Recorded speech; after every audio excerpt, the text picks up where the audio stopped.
The cathedral's hum is the only thing keeping the outside world from finding us. It's a protective song, a vibration in the stone that tells us we are safe. But at 3 a.m., Remnant realizes the note has gone flat.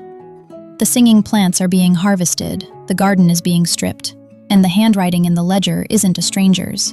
It belongs to someone inside the circle. Welcome to Fable's Adventures. I'm your host, and today's narrative, The Harvest of Silence, is a psychological thriller for our 16-plus audience. It's a story about the moment you realize that the walls you built to keep the world out are being dismantled from the inside by the people you trusted most. If you've ever felt the slow collapse of a shared dream, this story is for you.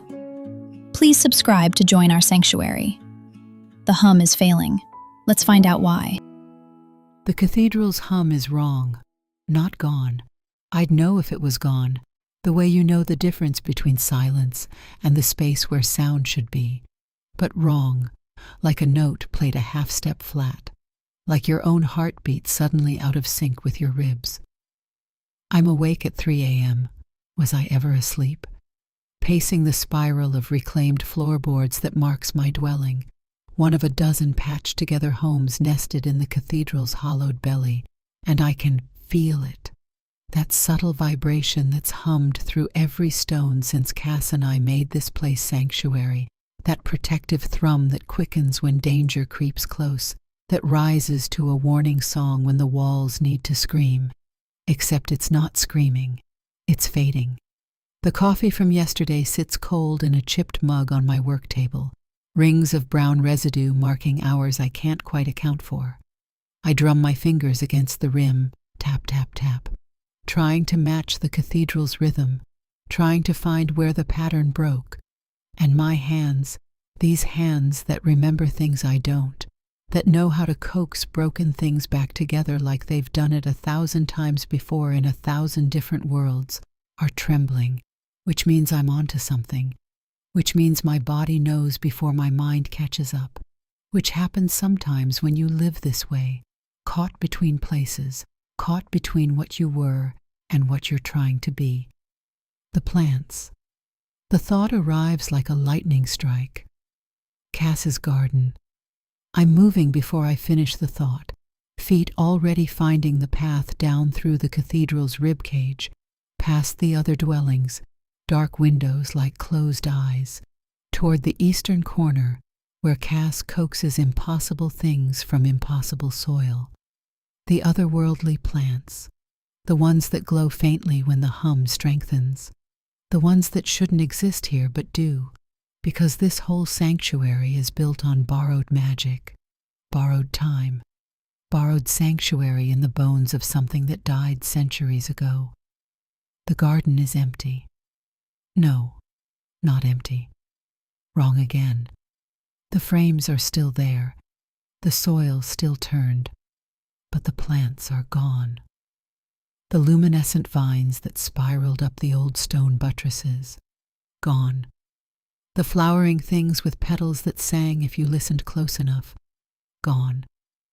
The root mass that hummed in harmony with the cathedral itself, gone, gone, gone. My chest tightens. Panic tastes like copper and electricity, like the air before a storm when you can smell the ozone building. Cass. I need Cass. Cass is the one who understands the garden, who speaks to the plants in that quiet way they have, who would know if something was harvested. Cass would know immediately. Cass would, but Cass is asleep. And I'm standing in the garden at 3 a.m. with a cold mug of yesterday's coffee and the cathedral's hum dying in my ears. And something is happening that I don't understand, which is worse than any danger I've faced, because danger I can meet, can run toward without thinking. But confusion is the thing that cracks me open. I circle back to Cass's dwelling instead of waking them. Why? Why not wake them? The question circles, ducking under the low doorframe made from salvaged cathedral stone into the space where Cass has arranged their life with methodical care. Everything has a place. Everything serves a purpose. I find the garden ledger immediately, Cass's obsessive record of what was planted, what grew, what was harvested, and my eyes skip across the pages, searching for the last entry, for the moment when something changed. The handwriting isn't Cass's. 3 pages, neat entries, clinical documentation of harvests that Cass never mentioned, vines removed on the 14th, root clusters on the 18th, the singing flowers on the 22nd, each one dated, each one detailed with the precision of someone who knows exactly what they're taking and why. My hands, shaking now, actually shaking, trace the ink, trying to find the pressure points that might tell me whose hand wrote this, trying to read the story in the letters themselves. Betrayal tastes different than I expected, less like copper now, more like ash, more like the moment you realize something you trusted was hollow all along. The hum falters again. I feel it through the stone beneath my feet, through the walls, through my own bones that seem to resonate with this place's rhythm. Each stolen plant was a thread holding the sanctuary's protective song together, and someone has been pulling those threads deliberately, methodically, like they knew exactly which ones mattered. I need to know who. The obsession arrives fully formed, a fever that settles behind my eyes and won't let go. Not rage, that comes later when innocence is threatened, when I stop thinking and start moving. This is worse. This is the burning need to understand, to trace the pattern, to see the whole picture of how someone I trusted, someone within our circle, someone I let in, has been systematically dismantling our sanctuary. Cass stirs when I enter because I'm not quiet anymore, and I don't know how to be quiet when everything is unraveling. The garden, I say, and the words come out jagged, fragmenting as they leave my mouth. Cass, the plants.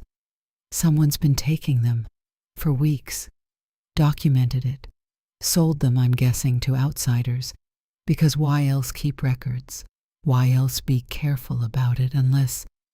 Cass is fully awake now, that quick transition they have, like a switch flipping from sleep to hyper-alertness. I watch their face process what I'm saying, watch the confusion arrive, watch them move toward understanding. The hum, they say, not a question. Failing, I confirm. Each plant was part of the protective weave. Whoever's taking them knows that, knows exactly what they're doing to the sanctuary. The words settle between us like fog collecting in jars, visible but obscuring, refusing to clarify whether the betrayal itself is the thing we should fear or whether it's hiding something worse beneath it. Cass doesn't ask me who I think it is. Instead, they ask, how many people know the plants matter? Really know? And that's when the fever sharpens into something crystalline and terrible, because the answer is maybe 5, maybe 6, maybe the entire inner circle that Remnant, that's me. That's the mysterious figure from somewhere beyond the veil, the one with hands that remember older purposes, the one who's supposed to protect these people, has built this sanctuary around. We go through the settlement as dawn breaks, that gray-blue time when everything looks unreal, when the cathedral's stones seem to glow from within rather than without. I watch faces, I catalog reactions, I listen to the way people explain themselves, the hesitations, the careful constructions of truth that aren't quite lies but aren't quite honest either. My mind is racing, tumbling over itself, jumping to conclusions and then retracing, circling back, never quite landing, because landing would mean accepting that someone specific, someone I can name and face, has done this. Until I find the bottles. They're hidden in Meridian's dwelling. I know this because I follow the scent of the plants, that particular otherworldly smell like ozone and old paper, and it leads me there. Meridian, one of the first people who came to us, one of the ones I chose, actively chose, brought into this space and made responsible for helping maintain the sanctuary. Meridian, who helped repair the walls. Meridian, who sang with the children during the long evenings when the hum was strongest. The bottles are lined up on a shelf like specimens in a laboratory, the plants inside them preserved, dormant, glowing faintly with their own internal light, each one labeled with dates and coordinates and prices. Prices, like they're commodities, like they're not the threads holding our borrowed sanctuary together. The fever breaks. What replaces it is cleaner, sharper, the kind of clarity that comes from exhaustion so complete it circles back around to feeling like peace. I understand now the pattern, the purpose, the mechanics of how betrayal works. Meridian was taking orders from outsiders. Meridian was harvesting the plants deliberately. Meridian was weakening our sanctuary on purpose, or at least with full knowledge of what they were doing, which amounts to the same thing.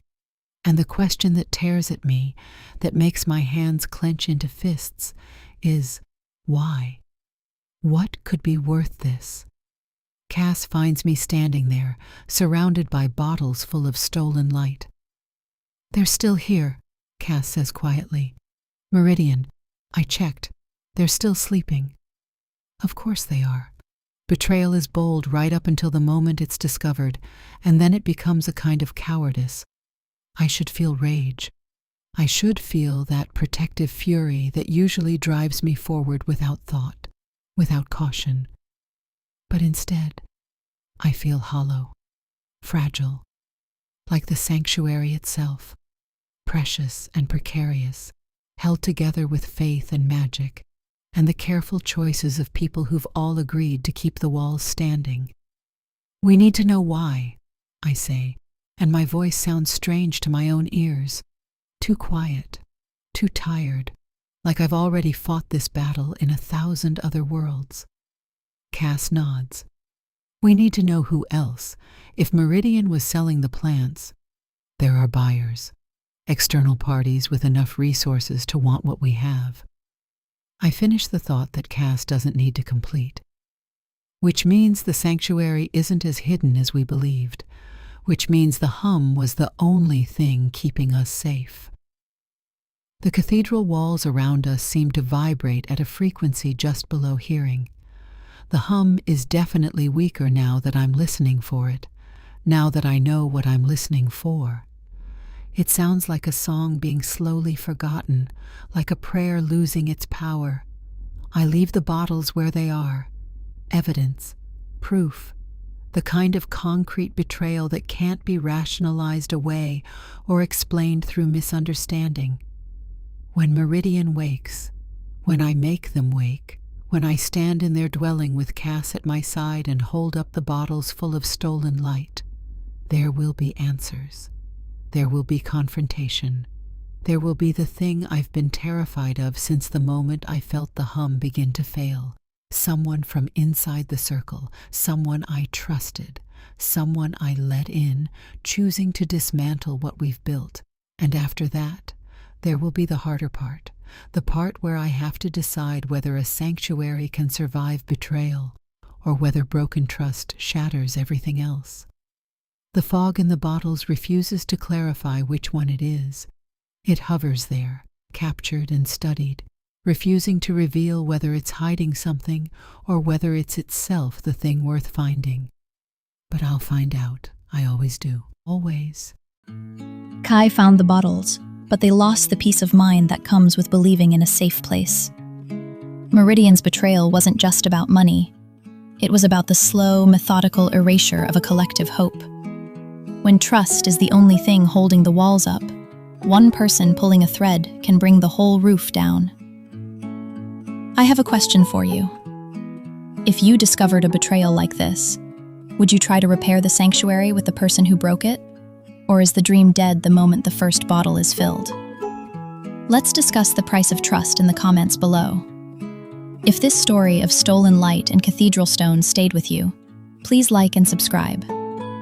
For more atmospheric psychological dramas, check out the Fables Adventures app. Until tomorrow, listen to the hum.